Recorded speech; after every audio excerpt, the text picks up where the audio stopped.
السلام علیکم ورحمۃ اللہ وبرکاتہ۔ اسلام کی سہولتوں کے حوالے سے یاد رہے کہ اگر کوئی مسلمان زخمی ہو، ہاتھ میں زخم ہو، پیر میں زخم ہو اور اسے نماز پڑھنا ہے اور وضو کرنا ہے تو وہ کیا کرے؟ ہاتھ میں اگر زخم ہے وہ وضو نہیں کر سکتا، ہاتھ میں پٹی باندھی ہوئی ہے تو اس ہاتھ کو اگر پانی میں ڈالے گا، نم کرے گا اور ہاتھ بھیگ جائیں گے، پٹی بھیگ جائے گی، زخموں تک پانی پہنچے گا تو اس کو نقصان پہنچے گا، اس کی طبیعت بگڑ سکتی ہے، طبیعت خراب ہو سکتی ہے، حتیٰ کہ زخم بڑا ہو تو وہاں نمی پہنچنے سے موت بھی واقع ہو سکتی ہے۔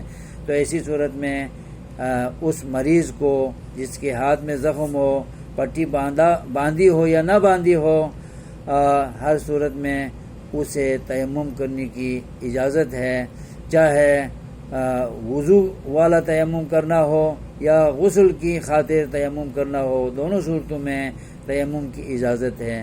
ہاں، اگر دونوں پاؤں میں زخم ہے، ہاتھ سلامت ہیں، چہرہ سلامت ہے تو ہاتھ اور چہرے کو وہ دھو کر وضو میں اس عمل سے گزرنا چاہیے، اور پاؤں پر زخم ہے تو پاؤں کے زخم پر معمولی سا اوپر سے سر کے مسح کی طرح معمولی نمی لے کر اس جگہ پر ہاتھ پھیرے اور مسح کرے تو اللہ تبارک و تعالیٰ نے یہ اجازت دی ہے اور اس سہولت سے فائدہ اٹھانا چاہیے۔ پاؤں کو اگر دھوئے گا تو زخموں میں پانی چلا جائے گا اور اس کو ضرر پہنچ سکتا ہے، نقصان پہنچ سکتا ہے، طبیعت بگڑ سکتی ہے۔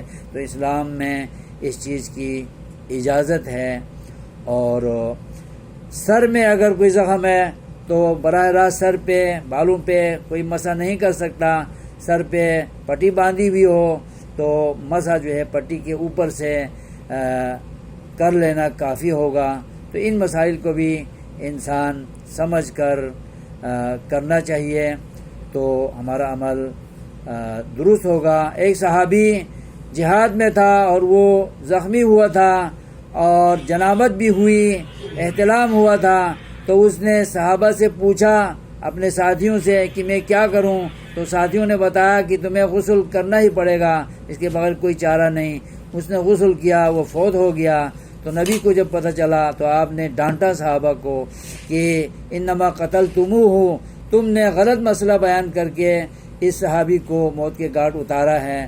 انما شفاء العی السؤال، کہ پتہ نہیں ہے تو علم والوں سے پوچھنا چاہیے، معلومات والوں سے پوچھنا چاہیے اور جان کر عمل کرنا چاہیے۔ ایسے ہی منہ اٹھا کر، منہ کھول کر فتویٰ نہیں دینا چاہیے۔ لا علمی کا فتویٰ قابل عمل نہیں ہوتا۔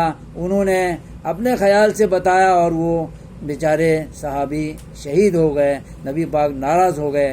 اس لیے ہمیں احکامات جان کر عمل پیرا ہونے کی ضرورت ہے۔ نبی نے فرمایا اس کو تیمم کر لینا کافی تھا، تمہیں معلوم نہیں تھا تو معلومات والوں سے پوچھنا چاہیے تھا۔